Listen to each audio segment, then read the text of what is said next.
Hi guys, welcome to another video. Although this video is about cycling, it's also about sewing. Roll titles.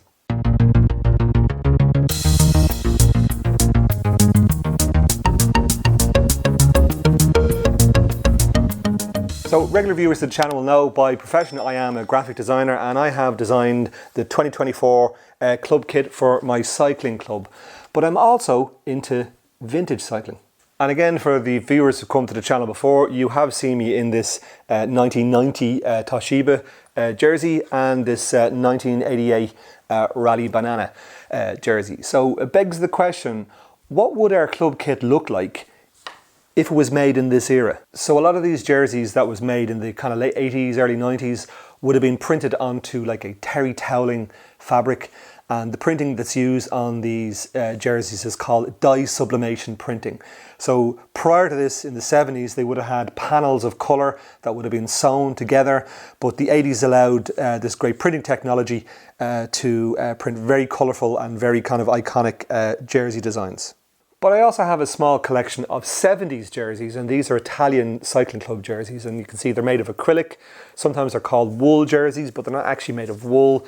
And you'll see that they have felt lettering on them. And they're quite iconic in terms of their look and like simple bold colours.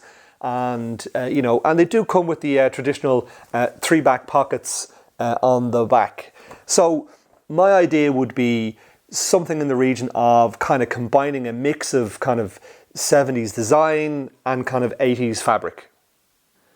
The nearest kind of fabric to the jersey you saw from the 80s that you can get today, I reckon, is sweatshirts. So I popped along to my local Pennies and I bought these 3 sweatshirts. I was hoping to get a red, a white and a black one. They didn't have white, so I kind of thought maybe grey would give it that kind of retro look. So my plan is basically to take these jerseys, cut them in thirds, sew the white panel on here, sew the black panel on there, flip them over, and with the top part of the black sweatshirt, I'm going to make 3 back pockets and stitch them on. So let's get the Singer sewing machine out and see how I get on. But before I get the sewing machine out, I need to mark up my fabric. So I've given myself about 1 inch down from the armpit, which would give me a kind of a centimetre of a seam allowance. And then for the center panel, which I reckon it's about 20 centimeters or 8 inches, and then 7.5 inches up from the bottom to give me another seam allowance here. And that should give me my 3 panels.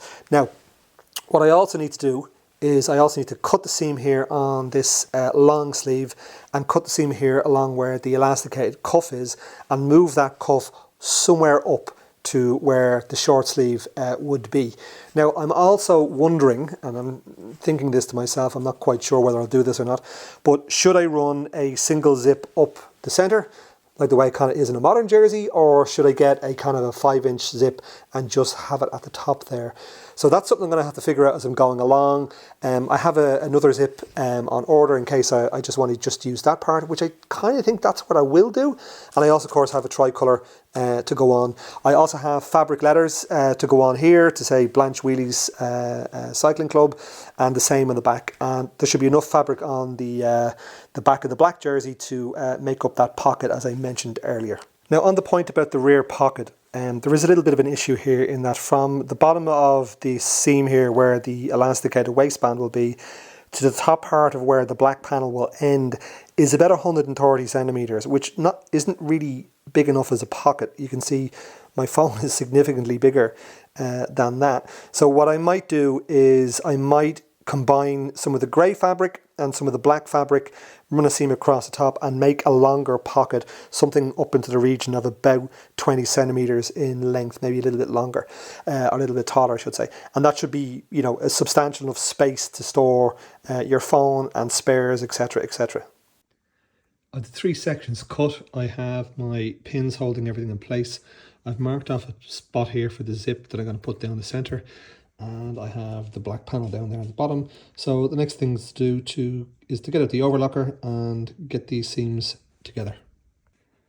And before I forget, I also cut the sleeve short and I cut off the elastic off the cuff, and I'm going to put the cuff back on here. This is going to have to stretch a bit. I may need to dart this in a little bit here just to make this part of the sleeve shorter so it'll all fit. But anyway, overlocker time.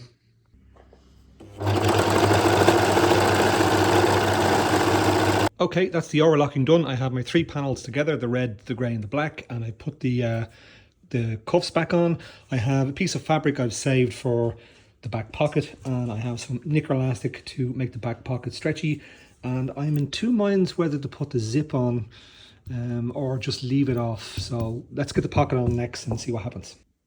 Okay, the knicker elastic is on the pocket's marked up. I'm going to run the seam back over what's already here. I should have a pocket of about 4¼ inches, and let's hit the sewing machine. The 3 back pockets are on with the elastic, and it fits my cycling wallet nice and snug. I'm quite happy with that. I think I'm going to get the leathers on next. Okay, my leathers are all kind of spaced out properly. I have to move the blanch bit over, make it more centered to the wheelies, tape these down, do this twice, and then hit the iron.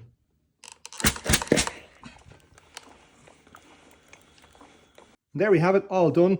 Club name on, ironed on well, I thought. Tricolour, Blanche Wheelie CC, my name.